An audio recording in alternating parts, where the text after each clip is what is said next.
Hello, it is 11:43. It is the second day of No Shave November. It is election eve. Tomorrow could be the end of the world as we know it.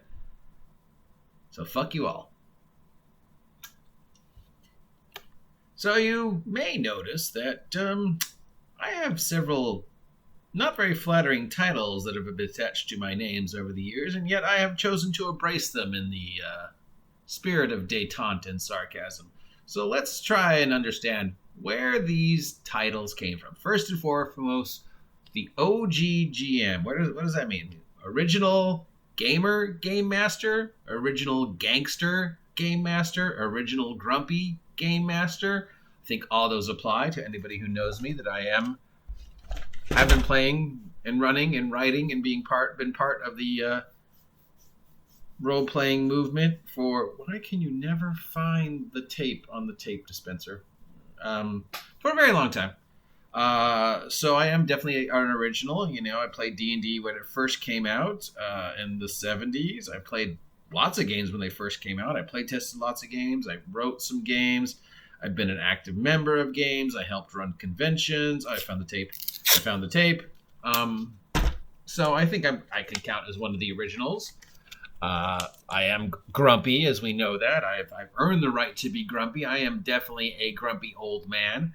Am I a gangster? Well, I've been stabbed and shot at, so I guess I'm a gangster. So that's where I got OGGM. It used to have other names, but OGGM just has a better sound to it. I just like it. So Grumpy GM, where did that come from? Well, let's face it. I'm grumpy. I'm an asshole. And the persona I have chosen to play when I do the YouTubes is that of a heel, a bad guy. Heel is a wrestling term that means the bad guy. Because I have found that for whatever reason, when I am grumpy, when I am railing against something, when I'm complaining about something, it gets more likes and it gets more subscribes as opposed to whenever I'm talking about something with passion and positivity. For example, I have nothing but great things to say about Tales from the Loop. I have talked about it and reviewed it, and I will talk about it and review it more to come. Those videos, the positive thumbs up, wow, this is a really amazing videos, tend to get me 2 to 4 views and very rarely likes. On the other hand, when I get, all angry and get up on my soapbox and start complaining about something, especially if I go after a sacred cow like Critical Role, I can get up to 200 views. So grumpy seems to sell. Being a wrestling heel, being a bad guy, being grumpy is the persona. Does it mean who I really am? Does it mean what I know? I mean, some of it is me. Some of it is taking what I am and pushing it to the extreme, So, any acting coach and any, buddy in the profession will tell you the best way to create a character is to play a version of yourself that is highlighted. So, that is one of the best ways, is just to play yourself because you know yourself the best. And then whatever it is you're trying to be, take that part of yourself that is that and just push it to the extreme. So, toxic gatekeeper. Where does that come from? Well, it's actually a combination of two things that I've been repeatedly told that I'm a gatekeeper and that I am very toxic, that I come in, that I have taken a situation and made it toxic. And I'm a gatekeeper because I don't even know why I've been called a gatekeeper, because I guess I hold on to an idea of the way D&D should have been, or I tell certain people, oh, they can't play because, whatever. I have a reputation of telling people that has been blown out of proportion, where I have said, oh, you can't play in my game, or you're not welcome in the store. I've never told anybody directly they cannot play in my game.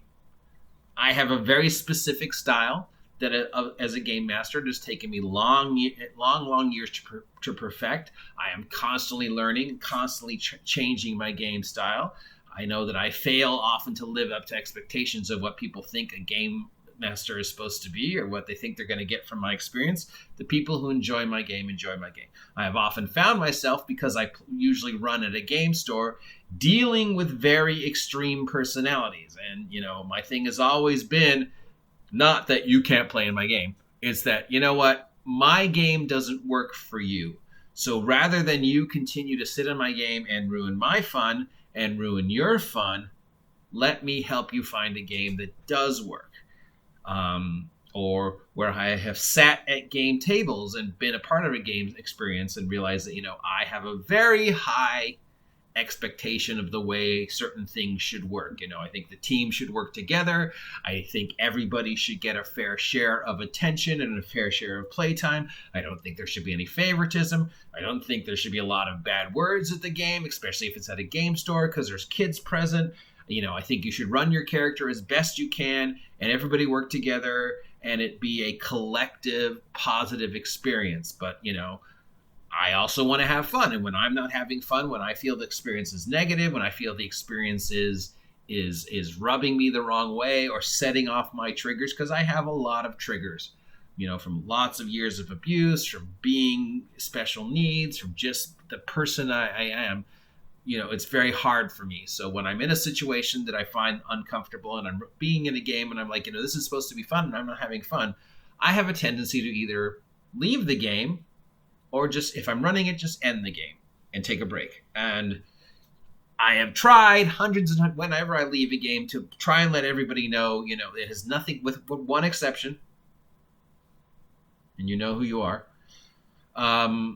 Hey, it's nothing to do with you. This is my bullshit. This is my personal whatever, and I need to break away from my mental and emotional health. Unfortunately, people don't, even if you tell that to somebody's face, what they don't hear, hey, I'm taking a break from your game because I'm having a bad time and it's not working for me and I need to invest my energy elsewhere. What they hear is, fuck you, your game fucking sucks. And then people start going around telling people, oh, well, Mike's toxic. He comes to the game and he just brings all this baggage and blah, blah, blah, and he ruined my fucking game. When really it's like, I did nothing. If your game fell apart, it had nothing to do with me, because I told you why I left, and it's not my fault the situation that happened with that individual happened.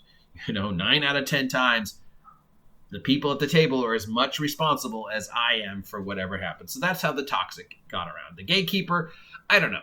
I've been called a gatekeeper like 3 times. I don't really even know what that means. What does it mean to be a gatekeeper? Gatekeeping. An activity of controlling or usually limiting or general access to something, a function of a system that controls access or operations.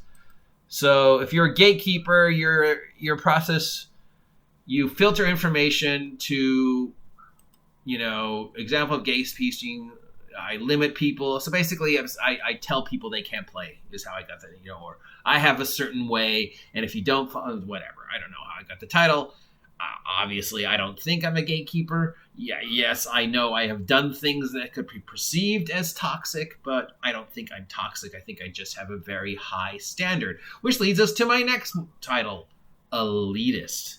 And hey, if I'm going to be an elitist, at least I'm in good company with the Young Bucks and Kenny Omega, the greatest professional wrestler in the world. I'm an elitist. Why am I elitist? Because I have very high standards of the way I think people should behave, especially when they treat me, especially when they treat each other, especially when they're in a group environment, and especially when they're gaming. So that makes me elitist. I'm an elitist because I expect people who are playing 5th edition to know how to play 5th edition, and if they don't know how to play 5th edition, when somebody asks them, hey, do you want help, and does all the work for them, which I have done, and says, okay, so here's where I see you're having the problem. Let's see if they can fix it. And then they come in and then they respond back, oh, well, you don't want me in the game. No, it's like, I'm trying to help you have fun because you're not, 5th edition is a fucking easy game. And if you're having trouble with 5th edition, then you're going to have trouble with other games. And, I can't tell you how to role play. You're going to role play yourself the way you're going to role play yourself, and you're going to role play the game. And, just understand that this is a group experiment. And when you're in a group, when you're sitting at a table, when you're a bunch of kids, everybody's supposed to behave in a certain way. So I expect people, especially a group of educated adults who are sitting at a table playing D&D, to behave the same way that I expect, 4-year-olds when I'm teaching a classroom to behave. And that is share, don't yell, everybody gets a turn. There's no favoritism. Nobody's getting anything that nobody else is getting. No bad words, no fighting, no cheating, so that, I guess that makes me an elitist. Now, childlike and uneducated, that's a recent one. Childlike because, yes, I have a tendency to look at the world through very sarcastic, very silly, very childlike eyes. I tend to say things like, oh, the castle of the sandwich. Or, I have definitely throughout my life, been very much Invader Zim, grr. I use movie quotes. I'm very sarcastic. I'm known to shotgun conversations where I come in and I say something very silly or very childlike or very like, wee, candy. I like stickers. Yeah, I mean, a lot of that is true. A lot of that is an act. A lot of that is I work with kids. So, and I appreciate the way kids look at life. I think a 4-year-old 90% of the time has a better view of life than an adult. So, that is tendency to get me childlike. Uneducated? No, that was just an insult. The individual who referred to me as uneducated learned that just because I behave a certain way does not necessarily any way, shape, or form, sir, mean that I am uneducated or stupid. Chances are I'm the smartest person in the room 90% of the time. And I know more than you think I know. And if I have to play the brain game, I will play the brain game, and I will play the brain game to win, and I will do it in the most sadistic, cheaty, sarcastic, bitey, stab you in the fucking back way I can, because the second you start questioning that aspect of me, it's fucking war. So to the individual who called me uneducated, well, you learned your lesson, didn't you? So that's where that one came from. Liberal mooch. I don't know where that one came from. I was looking at real estate websites and watching videos about, where to live if you, where to retire if you. And I made a post that, hey, I'm thinking of moving back to the Pacific Northwest because I like trees and I like fog and I like the vibe of, Portland, Seattle, Arcata, even though Arcata has definitely gone downhill apparently since when I lived there. But I like the Pacific Northwest. So I made a comment like, well, I'm looking to move it to the Pacific Northwest. And because we know there are issues going on in Portland and Seattle that are, taking the liberal democratic mindset and going to the extreme. I mean, I'm fucking against all that woke SJW orcs or racist bullshit, and I'm a Democrat and a liberal. So that's just not stupid. So somehow, because I mentioned interest in wanting to move to Portland, I am a liberal mooch. So toxic gatekeeper, liberal mooch,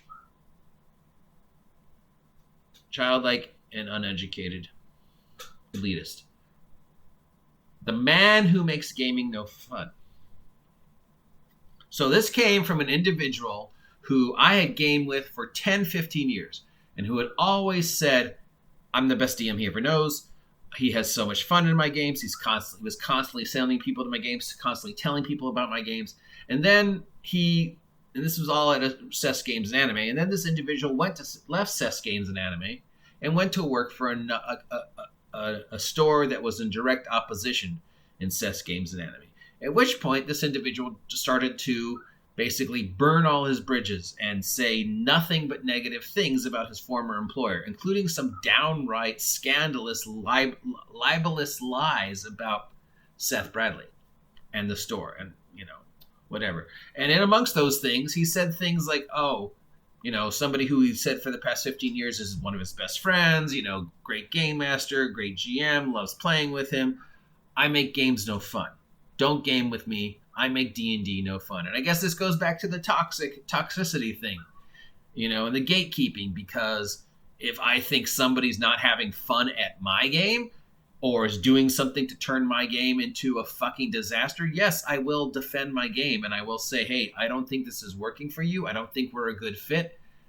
Let me help you find another game where you will fit. Or let me help you set up your own game. And one individual who I had that situation with did go off and start his own game and agreed with me that yes, my style and his style didn't work, but his style works with his group and my style works with my group, and now we're talking to each other again and we're great friends. We just agree that, my play style and his play style don't match, and that's okay. But other people have basically taken the, hey, I don't think you're having a good time in my game. Let me help you find a situation where you are going to have a good time, and turned around and said, oh, Mike makes gaming no fun because I tried to fuck shit his game, and he told me to leave. So he makes gaming so fun. So I guess that's where that came from. Also, I think this individual was just trying to cut his bridges, burn the road behind him, and justify why he left Store A to go work for Store B and try and put Store A, Cess Games Anime, out of business. Now, karma is a bitch, and this individual has ended up finding himself once again unemployed, no friends, in an ugly divorce, responsible for a kid out of, just horrible life has just fucked him over repeatedly, because apparently karma is a bitch, and now everybody who he thought was his friends when he jumped ship and went over to the other game store are now like, oh, I can't believe he did this. I don't want to be around him. Oh my God, he robbed me. So there you go. So if you've ever wondered why I have these various ridiculous titles, it's because of that, and why I choose to embrace them in my sarcastic way. Why not? That is if I'm going to be the Ric Flair of YouTube role-playing games, then I have to embrace being the Ric Flair of YouTube role-playing games. And if somebody wants to call me a name, I can get upset, or I can take that name and turn it into a positive thing by making a joke on it. I take your insults, I take your stupidity, and I take a dump on them. And I say, no, I'm sorry, I'm going to turn this into something positive. I'm going to turn it into a way to grow my channel, grow my goals as a YouTuber. I know I'm never going to be a Yogcaster. I know I'm never going to have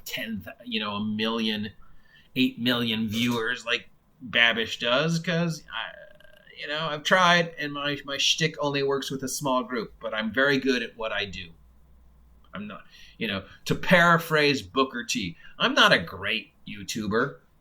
I'm not a great GM. I'm not a great player. I'm not a great person, but I'm very good, and I know what to do very well. I'm very good at my job. I'm very good at my role playing.